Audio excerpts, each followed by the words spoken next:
എന്നെ ആര് ചാവേറാക്കാനാണ്? എൻ്റെ പാർട്ടിയല്ലേ ഈ ഗ്രാമത്തിൽ ജനിച്ച് ഇരിട്ടിക്കടുത്ത മാടത്തിലാണ് ഞാൻ ജനിച്ച് വളർന്നത്. അവിടെ ജനിച്ച് വളർന്ന ഒരു സാധാരണ പെൺകുട്ടിയായ എന്നെ കേരള നിയമസഭയിലെത്തിച്ചത് എൻ്റെ പാർട്ടിയല്ലേ. വനിതാ മുഖ്യമന്ത്രി എന്നൊക്കെ പറയുന്ന ഒരു സാഹചര്യത്തിൻ്റെ സൃഷ്ടിയാണ് മുഖ്യമന്ത്രി തന്നെ. അതെ, അങ്ങനെ നമുക്ക് ആളുകളുടെ ആഗ്രഹത്തിനൊന്നും ഒന്നും കുഴപ്പമൊന്നുമില്ല. പക്ഷേ നമ്മൾ എന്താണോ സാഹചര്യം ആവശ്യപ്പെടുന്നത് അതാണ് തീരുമാനമായിട്ട് വരിക. എനിക്ക് വ്യക്തിപരമായിട്ട് അങ്ങനെ മുഖ്യമന്ത്രി ആവണമെന്നോ MLA ആവണമെന്നോ ഒന്നും വ്യക്തിപരമായിട്ട് ആഗ്രഹമില്ല. പാർട്ടി നിശ്ചയിക്കുന്നു, എവിടെയാണോ നിശ്ചയിച്ചത് അവിടെ ഞാൻ പ്രവർത്തിക്കുന്നു. എന്നാൽ ഒരു മടിയുമില്ലാതെ UDFൻ്റെ കൂടെ ചേക്കേറാൻ കഴിഞ്ഞിരിക്കുന്നു നമ്മുടെ സഖാക്കൾക്ക് എന്നുള്ളതാണ് അത്ഭുതപ്പെടുത്തുന്ന വിഷയം. പുറത്തു പോവുക മാത്രമല്ല, ഈ രാഷ്ട്രീയ എതിരാളികളുടെ ക്യാമ്പിൽ പോയി തങ്ങി എന്നുള്ളത് വളരെ ബുദ്ധിമുട്ടുണ്ടാക്കുന്ന കാര്യമാണ്. ടീച്ചർ പേരാവൂരൊക്കെ ഒരിക്കൽ കൂടി എത്തിയിരിക്കുകയാണ്. കേരളം തന്നെ ഉറ്റുനോക്കുന്ന ഒരു മണ്ഡലമായി മാറിയിരിക്കുകയാണ് ടീച്ചർ എത്തിയപ്പം. എങ്ങനെയാണ് ഇവിടുത്തെ ഒരു പൊതു ഫീൽ എന്താ? ഇത്തവണ ഇടതുപക്ഷ ജനാധിപത്യ മുന്നണിക്ക് വിജയിക്കാൻ കഴിയുമെന്നാണ് ഞാൻ പ്രതീക്ഷിക്കുന്നത്. 10-15 വർഷക്കാലമായിട്ട് പേരാവൂരിൻ്റെ തനതായിട്ടുള്ള വികസനം എന്ന് പറയുന്നത് ഉണ്ടായിട്ടില്ല. അപ്പോൾ ഗവൺമെൻറ്റിൻ്റെ പൊതുവായിട്ടുള്ള മലയോര ഹൈവേ ഒക്കെ പോലുള്ള കാര്യങ്ങൾ ഇവിടെയും വന്നിട്ടുണ്ട്. അതുപോലെ റീബിൽഡ് കേരളയിൽ എല്ലാ മണ്ഡലങ്ങൾക്കും കൊടുത്തിട്ടുള്ള തുക ഇവിടെയും കിട്ടി. കുറേ റോഡുകളൊക്കെ മെക്കാഡും ടാറൊക്കെ ആയിട്ട് മാറിയിട്ടുണ്ട്. പക്ഷേ ഒരു നിയോജക മണ്ഡലം എന്നുള്ള നിലയിൽ MLA മാരെല്ലാം ശ്രദ്ധിച്ചു കൊണ്ടുവരേണ്ട ചില പദ്ധതികളുണ്ട്. ടീച്ചറെ വരവ് തന്നെ വലിയ ചർച്ചയായിരുന്നു. അപ്പോൾ ഇതിനുശേഷം കോൺഗ്രസ്സുകാരൊക്കെ പറയുന്നത് ടീച്ചറെ ചാവേറാക്കി പറഞ്ഞയച്ചതാണ് എന്നൊക്കെയാണ്. ഇതിനൊക്കെ ടീച്ചർ ഏതെങ്കിലും തരത്തിൽ മൈൻഡ് ചെയ്യുന്നുണ്ടോ? അത് കാര്യമാക്കേണ്ടതേ ഇല്ല. കാരണം സ്ഥാനാർത്ഥിയെക്കുറിച്ച് അപവാദം പ്രചരിപ്പിക്കുക അല്ലെങ്കിൽ ശരിയായിട്ടല്ലാത്ത കാര്യങ്ങൾ പ്രചരിപ്പിക്കുക എന്നുള്ളത് ഇപ്പോൾ അവരുടെ ഒരു രീതിയാണ്. എന്നെ ആര് ചാവേറാക്കാനാണ്? എൻ്റെ പാർട്ടിയല്ലേ ഈ ഗ്രാമത്തിൽ ജനിച്ച് ഇരിട്ടിക്കടുത്ത മാടത്തിലാണ് ഞാൻ ജനിച്ച് വളർന്നത്. അവിടെ ജനിച്ച് വളർന്ന ഒരു സാധാരണ പെൺകുട്ടിയായ എന്നെ കേരള നിയമസഭയിലെത്തിച്ചത് എൻ്റെ പാർട്ടിയല്ലേ. പാർട്ടിയുടെ ഏറ്റവും ശക്തമായ മണ്ഡലത്തിലാണല്ലോ ഞാൻ ആദ്യം മത്സരിക്കുന്നത്. പിന്നെ മണ്ഡലം പിടിച്ചെടുക്കാൻ പേരാവൂരേക്ക് പാർട്ടിയെ നിയോഗിച്ചപ്പോഴും സന്തോഷത്തോടെയാണ് മത്സരിച്ചത്. കഴിഞ്ഞ തവണത്തെ കൂത്തുപറമ്പിലെ മത്സരവും അത്ര എളുപ്പമായിരുന്നില്ല. കഴിഞ്ഞതിൻ്റെ മുമ്പത്തെ കൂത്തുപറമ്പ് പിടിച്ചെടുക്കേണ്ട മണ്ഡലമായിരുന്നു. അത് നല്ല ശക്തമായിട്ടുള്ള മത്സരം നടത്തി പറഞ്ഞതുപോലെ തന്നെ 10-11,000 വോട്ടിന് അവിടെ വിജയിക്കാൻ സാധിച്ചു എന്നുള്ളതാണ്. പിന്നെ പാർട്ടിയുടെ ഏറ്റവും ശക്തമായ മണ്ഡലത്തിലാണ് വീണ്ടും മത്സരിച്ചത്, മട്ടന്നൂർ. ഈ കേരളത്തിലെ തന്നെ ഏറ്റവും വലിയ ഭൂരിപക്ഷത്തിന് എനിക്കവിടെ ജയിക്കാൻ പറ്റി, 60,000 വോട്ടിൻ്റെ ഭൂരിപക്ഷത്തിന്. അപ്പം വിവിധ ഘട്ടങ്ങളിൽ ഏറ്റവും ശക്തമായതും എന്നാൽ ശക്തമായ പോരാട്ടം നടത്തേണ്ടതുമായ മണ്ഡലത്തിൽ പാർട്ടി എന്നെ നിയോഗിച്ചിട്ടുണ്ട്. ഇതാദ്യമല്ല. അതുകൊണ്ട് പേരാവൂർ ജയിക്കാനാണ് പാർട്ടി എന്നെ നിശ്ചയിച്ചിരിക്കുന്നത്. പേരാവൂരിൽ ചാവേറാക്കാനല്ല. ഇനി എന്ത് ചാവേറാണ്? ഞാൻ പാർട്ടിയുടെ സെൻട്രൽ കമ്മിറ്റി മെമ്പറാണ്. ഇനിയിപ്പം പോളിറ്റ് ബ്യൂറോ മാത്രമേ ബാക്കിയുള്ളത്. പോളിറ്റ് ബ്യൂറോ എന്ന് പറയുന്നത് വളരെ അപൂർവമായിട്ടുള്ള അത്ര പ്രവർത്തന പരിചയവും അതിനെല്ലാം നേതൃത്വം കൊടുത്ത് വിവിധ സംസ്ഥാനങ്ങളിലൊക്കെ പോകാനും ഒക്കെ കഴിയുന്ന കുറച്ച് സഖാക്കൾ ചേർന്നതാണ്. പാർട്ടിയെ സംബന്ധിച്ചിടത്തോളം എല്ലാ തീരുമാനങ്ങളും എടുക്കുന്ന വേദി പാർട്ടിയുടെ സെൻട്രൽ കമ്മിറ്റിയാണ്. ആ സെൻട്രൽ കമ്മിറ്റി അംഗം വരെ ആയ ഞാൻ എങ്ങനെയാണ് ചാവേറാവുക? സ്ഥാനാർത്ഥി പറയുന്നത് ടീച്ചറെ പ്രൊമോഷൻ ചെയ്യാനാണ് PBയിലേക്ക്. അദ്ദേഹത്തിനൊന്നും മനസ്സിലായിട്ടില്ല. ഈ സെൻട്രൽ കമ്മിറ്റി എന്ന് പറയുന്നതാണ് പാർട്ടിയുടെ അടിസ്ഥാനമായിട്ടുള്ള ഏറ്റവും ഉയർന്ന ഘടകം. ആ ഘടകത്തിൽ നിൽക്കുന്ന എന്നെ ഇനി തോറ്റിട്ട് വേണോ പ്രൊമോഷൻ ചെയ്യാൻ? ഞാനിപ്പോൾ എല്ലാ പ്രൊമോഷനും പാർട്ടിക്കകത്ത് കിട്ടിയിരിക്കുകയല്ലേ. അതിന് മേലെ ഒരു പ്രൊമോഷൻ ഇല്ലല്ലോ. ടീച്ചർ 7 തവണ, എനിക്ക് തോന്നുന്നു 7ാമത്തെ തവണയാണെന്ന് തോന്നുന്നു ഇത്തവണ ലോക്സഭയടക്കം മത്സരിക്കുന്നത്. പക്ഷേ ഈ അടുത്ത കാലത്തായി എനിക്ക് തോന്നുന്നു വനിതാ നേതാക്കളിൽ, വനിതാ സ്ഥാനാർത്ഥികളിൽ ഏറ്റവും കൂടുതൽ സൈബർ ആക്രമണം നേരിട്ട ഒരു വ്യക്തി കൂടിയാണ്. ഇതിനെയൊക്കെ എങ്ങനെയാണ് തരണം ചെയ്തത്? ഞാൻ യഥാർത്ഥത്തിൽ അത്തരം ഒരു സൈബർ ആക്രമണത്തിന് വിധേയമാകുന്നത് ആ പാർലമെൻറ്റ് ഇലക്ഷൻ്റെ സമയത്താണ്. ഞാൻ മറ്റ് തിരഞ്ഞെടുപ്പുകൾ നേരിട്ടപ്പോഴൊന്നും അങ്ങനെയൊരു അതിക്രമം എൻ്റെ നേരെ നടത്തിയിരുന്നില്ല. ഏറ്റവും മോശമായിട്ടുള്ള സൈബർ ആക്രമണം ഞാൻ കണ്ടത് ആ തെരഞ്ഞെടുപ്പിലാണ്. തുടക്കത്തിൽ എനിക്കൊരു വിഷമമുണ്ടായിരുന്നു. പക്ഷേ ഇപ്പോഴേ ഇതെല്ലാം വിഷമമില്ല. കാരണം ആളുകൾ അതെല്ലാം മനസ്സിലാക്കുന്നു. കുറച്ചു കാലം ചിലരെ തെറ്റിദ്ധരിപ്പിക്കാനൊക്കെ നുണപ്രചരണങ്ങൾക്ക് കഴിഞ്ഞേക്കാം. പക്ഷേ എല്ലാ കാലവും എല്ലാവരെയും തെറ്റിദ്ധരിപ്പിക്കാൻ സാധിക്കില്ല. ഇതെൻ്റെ നാടാണ്, ഇവിടെ അത്തരത്തിലുള്ള പ്രചരണം നടത്തിയിട്ടും കാര്യമില്ല. ഞാൻ പറയുന്നത് അതിനെ ഒരു പരിധിവരെ അവഗണിക്കാം. പക്ഷേ വളരെ മോശമായിട്ടുള്ള കുറ്റകരമായിട്ടുള്ള കാര്യങ്ങൾ ചെയ്യുമ്പോൾ നിയമപരമായിട്ടുള്ള നടപടി സ്വീകരിക്കാം. എനിക്ക് നേരെയല്ല, നമ്മുടെ പ്രതിഭയ്ക്ക് നേരെ, പ്രതിഭയ്ക്ക് നേരെ എന്തുമാത്രം വൃത്തികെട്ട ആരോപണമാണ് പ്രതിഭയ്ക്ക് നേരെ നടത്തിയത്. അവരുടെ ശരീരത്തെ പോലും കളിയാക്കിക്കൊണ്ടുള്ള പ്രതിഭയാണെങ്കിൽ 2 ടേം MLA ആയി ഏറ്റവും സ്തുത്യർഹമായ സേവനം കാഴ്ചവെച്ചിട്ടുള്ള നല്ല മിടുക്കിയായിട്ടുള്ള MLA ആണ്. അസംബ്ലിയിൽ നല്ല പെർഫോമൻസാണ്. ആ പ്രതിഭയാണ് ഏതോ ഒരാൾ ആരെയും എന്തും പറയാം എന്ന ഭാവത്തിൽ വളരെ മോശമായിട്ട് പറഞ്ഞത്. ഇനി തുടക്കത്തിൽ കേൾക്കുമ്പോൾ സ്വാഭാവികമായിട്ടും നമ്മളെല്ലാം വ്യക്തിത്വത്തിനാണ് ഏറ്റവും പ്രാധാന്യം കൊടുക്കുന്നത്. ഒരു വ്യക്തിഹത്യ നടത്തുക എന്നുള്ളത് അത് നമുക്ക് ബുദ്ധിമുട്ടുണ്ടാക്കുന്ന കാര്യം തന്നെയായിരുന്നു. പക്ഷേ ഇപ്പോൾ എനിക്ക് മനസ്സിലായി, ഇത് സ്ഥിരം തൊഴിലാണ്, ഇന്നത്തെ കാലം ഇങ്ങനെയാണ്. പലതും നമുക്കെതിരായിട്ട് വന്നത്. ഇപ്പം പാലത്തായിലൊരു പെൺകുട്ടി ആക്രമിക്കപ്പെട്ട ഒരു കേസുണ്ടായിരുന്നു. ഞാനാണ് ആ കേസിൽ അടിയന്തരമായിട്ട് കേസ് കൊടുപ്പിക്കാനും ചാർജ് ഷീറ്റ് തയ്യാറാക്കാനും അതിൻ്റെ പിന്നാലെ നിന്ന് പ്രവർത്തിച്ചത്. ആ കുട്ടിയുടെ കുടുംബത്തിനതറിയാം. കുട്ടിയുടെ അമ്മാവൻ ഒപ്പം മരിച്ചുപോയതാണ്, കാരണവരാണ് ആ കുട്ടിയെ സംരക്ഷിക്കുന്നത്. അദ്ദേഹത്തിന് നന്നായിട്ടറിയാം. അദ്ദേഹം പറഞ്ഞു ടീച്ചർ അന്ന് വളരെ ശക്തമായിട്ട് ഇടപെട്ടു എന്നുള്ളത്. പക്ഷേ അത് തികച്ചും തെറ്റിദ്ധരിപ്പിക്കുന്ന രീതിയിൽ പ്രചരിപ്പിക്കുകയാണ്. അയാൾക്ക് ജീവപര്യന്ത ശിക്ഷ വാങ്ങിക്കൊടുക്കുന്നതിന് കഴിഞ്ഞത് ആ ശരിയായ കേസന്വേഷണത്തിൻ്റെ ഭാഗമായിട്ടാണ്. പക്ഷേ അത് തെറ്റിദ്ധരിപ്പിക്കുന്ന രീതിയിൽ ഈ ഗൃഹമാധ്യമങ്ങളിൽ ഗ്രൂപ്പുകളിൽ പ്രചരിപ്പിച്ചു എന്നുള്ളതാണ്. പക്ഷെ അതൊന്നും എൻ്റെ നാട്ടിലെ ജനങ്ങൾ വിശ്വസിക്കില്ല. അവർക്ക് കാര്യങ്ങളെല്ലാം അറിയാം. അതുകൊണ്ട് നുണപ്രചരണം അതിൻ്റെ മൂർധന്യത്തിലാണ്. ഇനിയിപ്പോൾ ഈ തെരഞ്ഞെടുപ്പിൻ്റെ അടുത്ത 4-5 ദിവസത്തിനുള്ളിൽ എന്തെല്ലാം നുണകളാണോ പ്രചരിപ്പിക്കുക. കണ്ണൂരിൽ നിന്നാണ് നമ്മൾ സംസാരിക്കുന്നത്.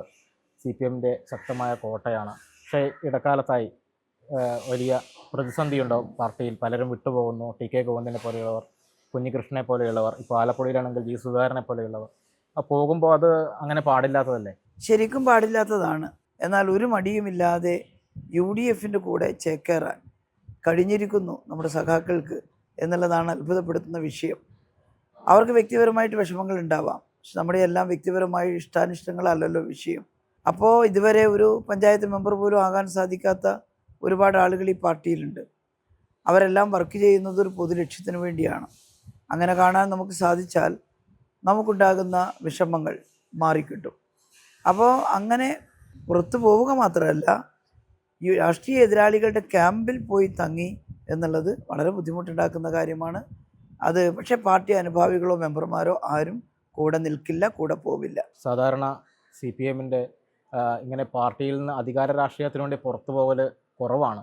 പക്ഷെ അത് ഒരു പാർട്ടി ഇത് പഠിക്കേണ്ടതല്ലേ ഈ കാര്യം? അത് പഠിക്കേണ്ടതാണ്. ഞങ്ങളെപ്പോഴും പറയാറുണ്ട്, ഒരു മുതലാളിത്ത സമൂഹത്തിലാണ് ഈ പാർട്ടി പ്രവർത്തിക്കുന്നത്. അപ്പോൾ ആ മുതലാളിത്ത സമൂഹത്തിൻ്റെ ഭാഗമായിട്ടുള്ള മോഹങ്ങളും വ്യാമോഹങ്ങളും ഒക്കെ നമ്മളെല്ലാം ബാധിക്കും.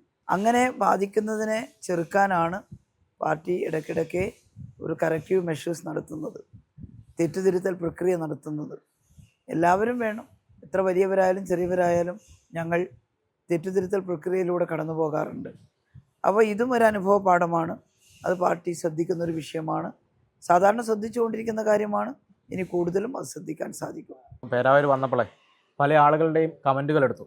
അപ്പോൾ കമൻറ്റുകൾ എടുക്കുമ്പോൾ പ്രധാനപ്പെട്ട പറയുന്നത് ഒരു വനിതാ മുഖ്യമന്ത്രിയാണ് ഇവിടുന്ന് ജയിച്ചു പോകുന്നതെന്നാണ്. വനിതാ മുഖ്യമന്ത്രി എന്നൊക്കെ പറയുന്ന ഒരു സാഹചര്യത്തിൻ്റെ സൃഷ്ടിയാണ്.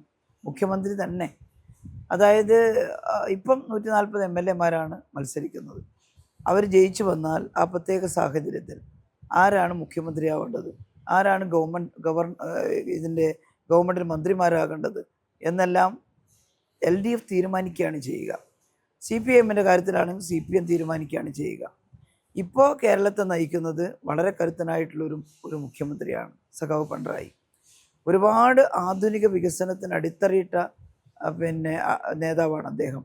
അപ്പോൾ അങ്ങനെ ഒരു മുഖ്യമന്ത്രിയെക്കുറിച്ചൊന്നും ഇപ്പോൾ ചിന്തിക്കേണ്ട ഒരു വിഷയമില്ല. നമുക്കൊരു മുഖ്യമന്ത്രിയുണ്ട്, വളരെ ശക്തനാണ്. അതെ, അങ്ങനെ നമുക്ക് ആളുകളുടെ ആഗ്രഹത്തിനൊന്നും ഒന്നും കുഴപ്പമൊന്നുമില്ല. പക്ഷേ നമ്മൾ എന്താണോ സാഹചര്യം ആവശ്യപ്പെടുന്നത് അതാണ് തീരുമാനമായിട്ട് വരിക. ടീച്ചർ വ്യക്തിപരമായ ആഗ്രഹം? എനിക്ക് വ്യക്തിപരമായിട്ട് അങ്ങനെ മുഖ്യമന്ത്രി ആവണമെന്നോ MLA ആവണമെന്നോ ഒന്നും വ്യക്തിപരമായിട്ട് ആഗ്രഹമില്ല. പാർട്ടി നിശ്ചയിക്കുന്നു, എവിടെയാണോ നിശ്ചയിച്ചത് അവിടെ ഞാൻ പ്രവർത്തിക്കും.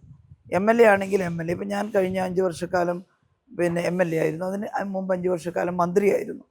മന്ത്രിയായപ്പോൾ എൻ്റെ വകുപ്പിനെ ഞാൻ ഏറ്റവും ഭംഗിയായിട്ട് കൈകാര്യം ചെയ്തിട്ടുണ്ട്, അതിന് ശ്രമിച്ചിട്ടുണ്ട്. അതിന് അംഗീകാരങ്ങളും കിട്ടിയിട്ടുണ്ട്, ഇഷ്ടംപോലെ അംഗീകാരങ്ങൾ കിട്ടിയിട്ടുണ്ട്. ആ വകുപ്പിൽ ഒരുപാട് മാറ്റങ്ങൾ ഉണ്ടാക്കാൻ അടിത്തറയിട്ടിട്ടുണ്ട്. പിന്തിരിഞ്ഞ് നോക്കുമ്പോൾ എനിക്ക് സംതൃപ്തിയുണ്ട്. ഞാനൊരു മോശം മന്ത്രിയായിരുന്നില്ല എന്നുള്ളതിൻ്റെ ഒരു നല്ല സംതൃപ്തി ഉണ്ട്. അത് കഴിഞ്ഞ് പിന്നെ ഞാൻ MLA ആണ്, മന്ത്രിയല്ല. എനിക്ക് മന്ത്രിയായേ പറ്റൂ എന്ന് ഞാൻ ചിന്തിച്ചിട്ടുള്ള, ചിന്തിച്ചാലോട്ടാവുകയില്ല. അപ്പോൾ അങ്ങനെ ആയിട്ടില്ലെങ്കിൽ ഇനിയൊന്നും വയ്യ മന്ത്രിയാവാത്തതുകൊണ്ട്, അങ്ങനെ ഒരു ചിന്തയില്ല. MLA എന്നുള്ള നിലയിൽ എൻ്റെ മണ്ഡലത്തിൽ എൻ്റെ കഴിവിൻ്റെ പരമാവധി. ഞാൻ ഒരിക്കലും പുറകിലായി പോടാ എന്ന വാശി എനിക്കുണ്ട്. ഈ ചരിത്രത്തിലില്ലാത്ത വികസനമായിരുന്നു ടീച്ചർ മന്ത്രിയായ സമയത്തുണ്ടായിരുന്നത്. പക്ഷേ കഴിഞ്ഞ 5 കൊല്ലം ഏറ്റവും കൂടുതൽ വിമർശനങ്ങളും എതിർപ്പുകളും വന്നത് ഈ ആരോഗ്യ വകുപ്പിനെ കുറിച്ചാണ്. ആരോഗ്യ വകുപ്പിന് എപ്പോഴും വിമർശനങ്ങൾ നേരിടേണ്ടതായിട്ട് വരും. കഴിഞ്ഞതിൻ്റെ മുമ്പത്തെ 5 വർഷം, ഈ 5 വർഷത്തിൻ്റെ മുമ്പ് ഒട്ടേറെ പരിഷ്കാരങ്ങൾ തുടങ്ങാൻ നമുക്ക് സാധിച്ചു. കിഫ്ബി പദ്ധതിയിലൂടെ നമ്മുടെ ആശുപത്രികൾക്ക് പണമൊക്കെ കിട്ടി ധാരാളം.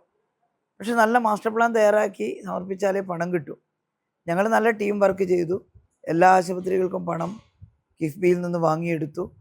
പിന്നെ PHC മുതൽ മാറ്റം ഉണ്ടാക്കി. കുടുംബാരോഗ്യ കേന്ദ്രങ്ങൾ, താലൂക്ക് ഹോസ്പിറ്റലിൽ ഡയാലിസിസ് യൂണിറ്റുകൾ, ജില്ലാ ആശുപത്രിയിൽ കാത്ത് ലാബ് അടക്കമുള്ള സംവിധാനം വമ്പിച്ച മാറ്റമാണ് ഉണ്ടാക്കിയത്. അതിൻ്റെ കണ്ടിന്യൂഷനാണ് ഇപ്പോഴും. അതായത് ഞാൻ 946 PHCകളിൽ 600ഓളം എണ്ണമാണ് ആ കാലത്ത് കുടുംബാരോഗ്യ കേന്ദ്രമായി മാറിയത്. ഇപ്പോൾ 800-ലേറെ PHCകൾ കുടുംബാരോഗ്യ കേന്ദ്രമായി മാറിക്കഴിഞ്ഞു. അപ്പോൾ അതിൻ്റെ കണ്ടിന്യൂഷനാണ്, അതിൻ്റെ തുടർച്ചയാണ് ഇപ്പോഴത്തെ ആരോഗ്യവകുപ്പ്. അത് എപ്പോഴും ആരോഗ്യവകുപ്പിനെ ആളുകൾ പഴി പറഞ്ഞുകൊണ്ടിരിക്കും. ടാർഗറ്റ് ചെയ്യപ്പെടുന്നുണ്ടോ? എന്നെയും കരിങ്കൊടിയൊക്കെ കാണിച്ചിരുന്നു അന്ന് മന്ത്രിയായിരുന്നു. കരിങ്കൊടിക്കപ്പുറം ഈ പറഞ്ഞ പോലെ സൈബർ അതിക്രമങ്ങളാണത് കൂടുതൽ. ഈ നേരത്തെ ഞാൻ പറഞ്ഞില്ലേ, അതേപോലുള്ള സൈബർ അതിക്രമങ്ങളാണ്. അത് വീണയും നേരിടുന്നുണ്ട്, ഇപ്പോൾ പ്രതിഭ നേരിട്ടു, ഞാൻ നേരിട്ടിട്ടുണ്ട്, ശ്രീമതി ടീച്ചർ നേരിട്ടിട്ടുണ്ട്. അത് ഒരു മന്ത്രിയാണ്, ചെറുപ്പക്കാരിയായിട്ടുള്ള മന്ത്രിയാണ്. അവർക്കെല്ലാം നേരെ അതിക്രമങ്ങൾ വരുമ്പോൾ അത് ഏറ്റവും മോശമായ കാര്യമായിട്ട് മാറുകയാണ്. അതൊരിക്കലും പാടില്ലാത്തതാണ്, അവസാനിപ്പിക്കേണ്ടതാണ്. എന്തായാലും അത്ര അതിക്രമം ഞങ്ങൾ എല്ലാവരും നേരിടുന്നുണ്ട്. ഈ തെരഞ്ഞെടുപ്പിലെ ഏറ്റവും പ്രധാന വിഷയം ഇപ്പം പ്രതിപക്ഷമൊക്കെ ചൂണ്ടിക്കാട്ടുന്നത് ഡീൽ വിഷയമാണ്. പ്രതിപക്ഷ നേതാവ് പറയുന്നത് പാലക്കാട് അടക്കമുള്ള പല മണ്ഡലങ്ങളിലും BJP CPM ഡീലാണ് എന്നാണ്. എങ്ങനെയാണത് പറയുക? പാലക്കാട് പിടിച്ചെടുക്കണം എന്നുള്ള വാശി BJP കാണിക്കുകയാണ്. എന്നാൽ പാലക്കാട് BJP ജയിക്കില്ല എന്നുള്ള വാശി ഞങ്ങളും കാണിക്കുകയാണ്. അവിടെ എന്ത് ഡീലാ സാധിക്കുക? പ്രതിപക്ഷ നേതാവ് എന്തിൻ്റെ ബേസിലാണ്? പ്രതിപക്ഷ നേതാവ് ഇങ്ങനെ ഓരോ ദിവസവും ഓരോന്ന് പറഞ്ഞുകൊണ്ടിരിക്കുകയാണ്. അതിപ്പോൾ ഒരു തമാശ തന്നെ ആയിട്ടുണ്ട്. ഇന്ന് പറഞ്ഞ ശരിയല്ലാത്ത കാര്യം നാളെ പറഞ്ഞ ശരിയല്ലാത്ത കാര്യം എന്നും പറഞ്ഞിട്ട് അങ്ങനെ വന്നിട്ടുണ്ട്. അങ്ങനെ പറയുന്നത് ശരിയല്ല. ഞങ്ങൾ എപ്പോഴെങ്കിലും അങ്ങനെ ഒരു ഡീൽ ഉണ്ടാക്കിയിട്ടുണ്ടോ? CPM ഒരിക്കലും ചെയ്യാത്ത കാര്യമാണ് CPM ഡീൽ ഉണ്ടാക്കുന്നു എന്ന് പറഞ്ഞ് പ്രചരിപ്പിക്കുന്നത്. അത് ഈ നാട്ടുകാർക്ക് മനസ്സിലാവുമെന്ന് കരുതുന്നു. നാട്ടുകാരെ തള്ളിക്കളയുമെന്നാണ് എൻ്റെ അഭിപ്രായം. ഇപ്പോൾ ഏറ്റവും അവസാനം ഈ STPI CPMന് പിന്തുണ കൊടുക്കും എന്ന് പറഞ്ഞിരിക്കുകയാണ്. എന്താണ് ഇവിടെയുള്ള ഒരു അവസ്ഥ? ആരുടെയും വോട്ട് വേണം വേണ്ട എന്ന് പറയുമോ? അല്ല, ഞങ്ങളങ്ങനെ വ്യക്തിപരമായിട്ടുള്ള രാഷ്ട്രീയ അലയൻസ് ഒന്നും ഇപ്പം നിലവിലുള്ള ഇടതുപക്ഷ ജനാധിപത്യ മുന്നണിയേ ഉള്ളൂ. അതല്ലാതെ വേറെ തെരഞ്ഞെടുപ്പിന് അലയൻസ് ഒന്നും ഉണ്ടാക്കിയിട്ടില്ല. തെരഞ്ഞെടുപ്പിൽ നാട്ടിൽ വോട്ട് ചോദിക്കുമ്പോൾ ഞങ്ങൾ എല്ലാ പൗരന്മാരോടും വോട്ട് ചോദിക്കുകയാണ്. അത് ഏതെങ്കിലും ഒരു രാഷ്ട്രീയ കക്ഷി എന്നുള്ള നിലയിലോ സംഘടന എന്നുള്ള നിലയിലോ അല്ല, എല്ലാവരോടും വോട്ട് ചോദിക്കുകയാണ്. അപ്പോൾ നാട്ടിലെ വോട്ടവകാശമുള്ള പൗരന്മാരെല്ലാവരും വോട്ട് ചെയ്യണം എന്നാണ് ഞങ്ങൾ അഭ്യർത്ഥിക്കുന്നത്. വേറെ ഏതെങ്കിലും ഒരു സംഘടനയായിട്ട് ഡീൽ ഉണ്ടാക്കിക്കൊണ്ടല്ല നടക്കുന്നത്. ഏതായാലും ഒരിക്കൽ കൂടി വലിയ ഭൂരിപക്ഷത്തോടെ പേരാവൂരിൽ നിന്ന് വിജയിച്ചു വരട്ടെ എന്ന് ആശംസിക്കുകയാണ്.